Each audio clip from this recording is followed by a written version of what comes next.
একটু আমার মশলাটা কষা নিয়ে গেছে আমি আসসালামু আলাইকুম আর আফুরা ভাইয়ারা আন্নারা ব্যাকে কিরকম আছেন আলহামদুলিল্লাহ আন্নে গুবই নাসি মোটামুটি ঠান্ডা হচ্ছে শরীরও আছে মনটাও আছে মোটামুটি আল্লাহ রাখছে কি অবস্থা ব্যাকের কিরকম আছেন আপনারা ব্যাকে অনেকে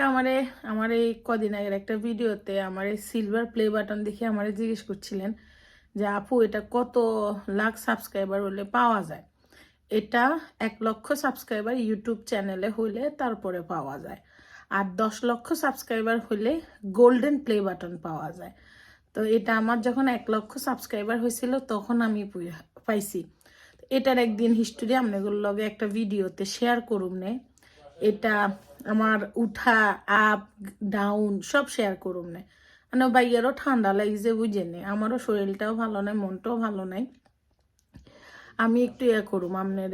কি কয় আনেও বেলা একটু ইলিশ মাছ রান্না করুম শর্টকাট আর একটু ঝুঁকনি দিয়ে চামাচ দিয়ে কদুর নানি রান্ধুম আর ওই আগের যে ওই যে শৈল মাছ বুনা করছি যে ওইটা আছে শুটকিটা আর কি এটা দিয়ে ভাত খামো কোন খান তো না আমার ভিডিও দেখেন অবশ্যই কমেন্টস করবেন আর এই ইউটিউব চ্যানেলের জার্নিটা শোনার জন্য আপনাদের যদি আগ্রহ থাকে অবশ্যই লিখবেন যে হ্যাঁ আপু এই জার্নিটা শুনবো তো চলে না ফুরা ভাইয়েরা রান্না শুরু করে ভাইয়েরা ইলিশ ঝোল রান্না করুম যে আমি দিয়ে দিলাম পেঁয়াজ অল্প একটু একটা কোষ রসুন বাটা মরিচ বাটা দিলাম কালো জিরা দিলাম গোটা জিরা দিলাম অল্প একটু হলুদ দিলাম মরিচের গুঁড়া দিয়ে দিলাম স্বাদ মতো নুন দিয়ে দিলাম পরিমাণ মতো তেল আমি এগুলাকে সুন্দর করে মাখিলুম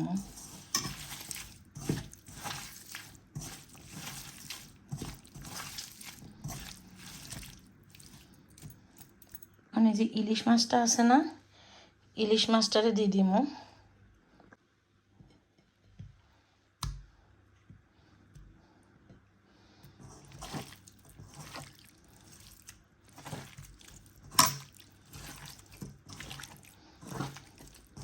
দেখেন আমি একদম মশলা কম দিছি এখন আমি এই যে মাছটারে মাখছি না মাখি জাস্ট এই মশলাটা তুন সরাই জাস্ট একটু হলুদ মানে মশলাটা দিয়ে রেখছি আর কি আমি আবার লইয়ালামও লই আমি এই ফ্রেশটার আগে দিই ভাজা দিই বুঝছেন না পুরা ভাইয়ারা জাস্ট মাখছি অ্যান্ড ফ্রেশটারে ভাজা দিই ওই লইয়া লাইছি এখন আমি এই যে পেস্টটা আছে না পেস্টারে ভাজা দিব এরা আমার মশলাটা কষা নিয়ে গেছে এই যে আমি মাছটা দিয়ে দিলাম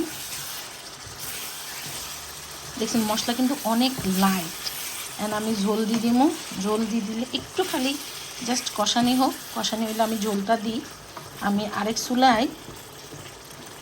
কুরজেরটা বসাই দিই কুরজেরটায় যা ঝোল ঝোল করে রান্না করুম তো কুরজেরটা বসাই দিই এই যে আমি চামড়াটা সিলি লইছি তিনটাই আসিল তিনটারে আমি কদুর মতো করে রান্না করুম ইয়ানে আমি রসুন পেঁয়াজ ইসা মাছও গলি লইছি আর ইয়ানে আমি একটু কাঁচামরিচ দিয়ে দিছি ইলিশ মাছটা হইতেছে তা আমি আরেক চুলায় ফাতিল বইয়া দিছি লাউরিন ডাল এখানে আমি রসুন পেঁয়াজ আর হচ্ছে ইসা মাছ সব একসাথে দিয়ে দিলাম কারণ এটা আমি বেশি কষাইতাম না বুঝছেন না তো এটা একটু ভাজি হোক দিলাম নুন হলুদের গুঁড়া স্বাদ মতো পানি টমেটো এটার একটু কষাই তারপর আমি কুরজেরটা দিয়ে দিব আর বুঝছেন আমার এন্ডি এবারে ইলিশ মাছটা অত ভালো ফড়ে নাই বুঝছেন তারপর আমার হয়ে গেছে তরকারি কারণ আমার কুরজেরটা ওইতে যতক্ষণ লাগে আর নবের খিদেও লাগছে এরা মশলাটা আমার কষানো হয়ে গেছে দিয়ে দিলাম কুরজেত বা জুকনি আর দিয়ে দিলাম মরিচ এটা হইতে যতক্ষণ লাগে এটাতে আবার দাগের তেল দিই রসুন দিই নাহলে মজা হইতো না বুঝছেন অন আমি এটারে এ কয়েকের লগে আবার ফাতিল নেই ঢাকি দিছি পুরা ভাইয়ারা এই যে শৈল মাছ আনছিলাম যে শৈল মাছের শুটকিটা আছে আপনার কি কয় যে ইলিশ মাছ লাউ ভাই কুরজের কুরজেরটা এত মজা হয়েছে রাখি ভাত লইছি, কাঁচামরিচ লইছি, আমার গাছের লেবু লইছি। আগে দিয়ে আমি একটু শুটকি দিয়ে খামো, বুঝছেন না? তারপরে যে অন্যান্য জিনিস দিয়ে খামো।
একটু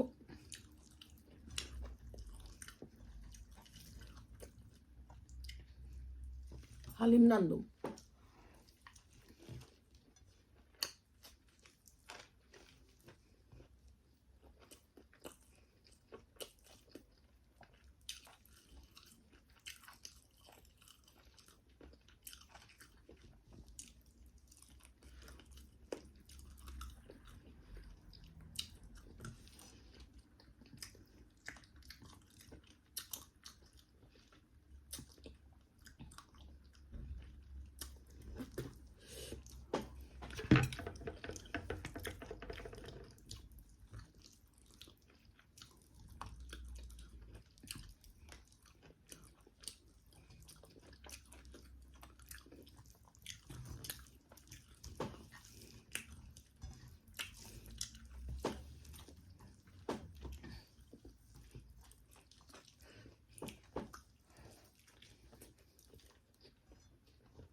মাছ লমু, এই মাছটা আবার নাকি অত বালা হরে না কেন? এবারে মাছটা নাকি অত বালা হরে না,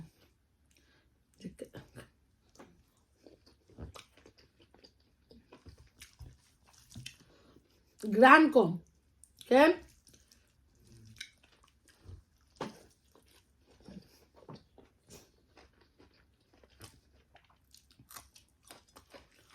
এটা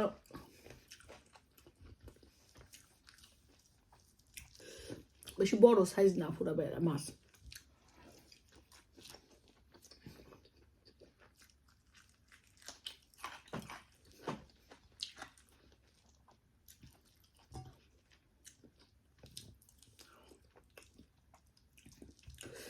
এই লেবুটার এত ঘ্রাণ আপুরা ভাইয়েরা,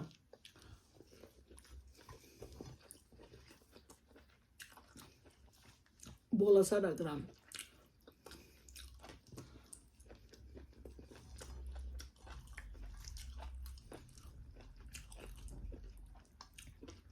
এটা আগের বার যেটা রাঁধছিলাম না ইলিশ মাছ, ওটা অনেক গ্রাম আসলো আর ফ্রেশ আসলো একটু। আসলে মাছের ভিতরে তো আমরা কেউই ঢুকি না।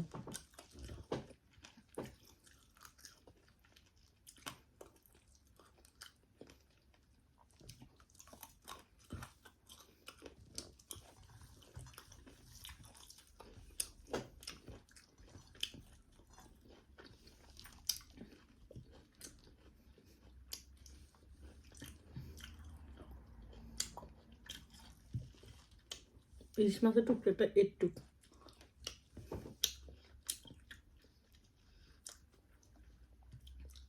ভাজা, এটা ধরেন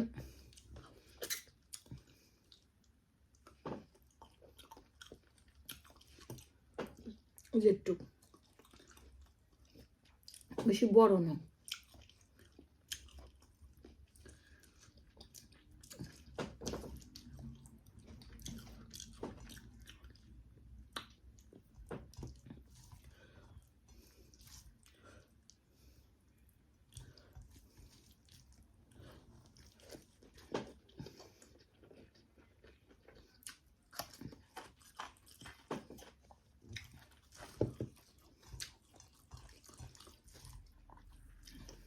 কুচুরটা আনছি না,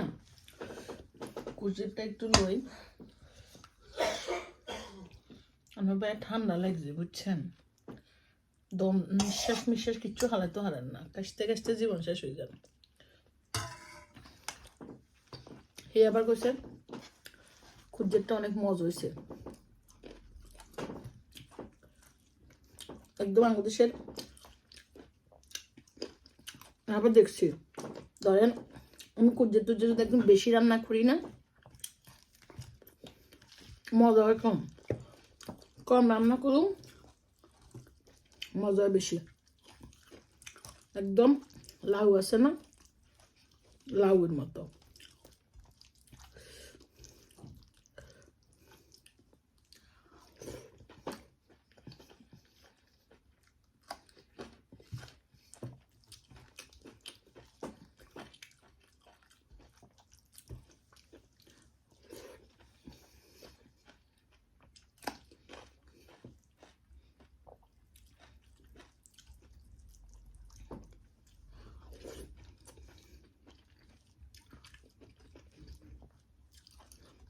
যা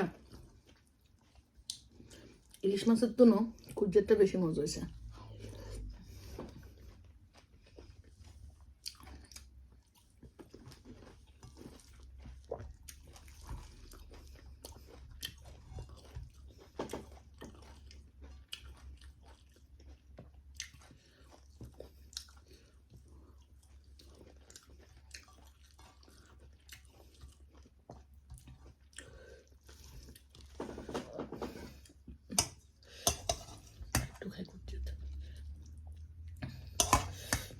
একটু আমার বাইরে ঠান্ডা লাগছে, একটু ইয়ে বানাবো, হালিম বানাবো।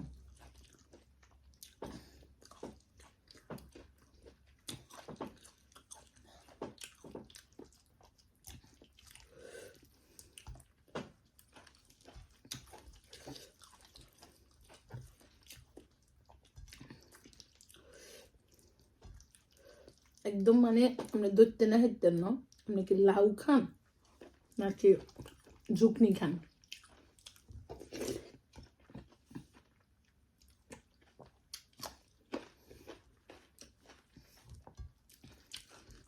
একটু তিতা উঠছে।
ব্যাকে দোয়া করিয়েন, সুস্থ থাকিয়েন।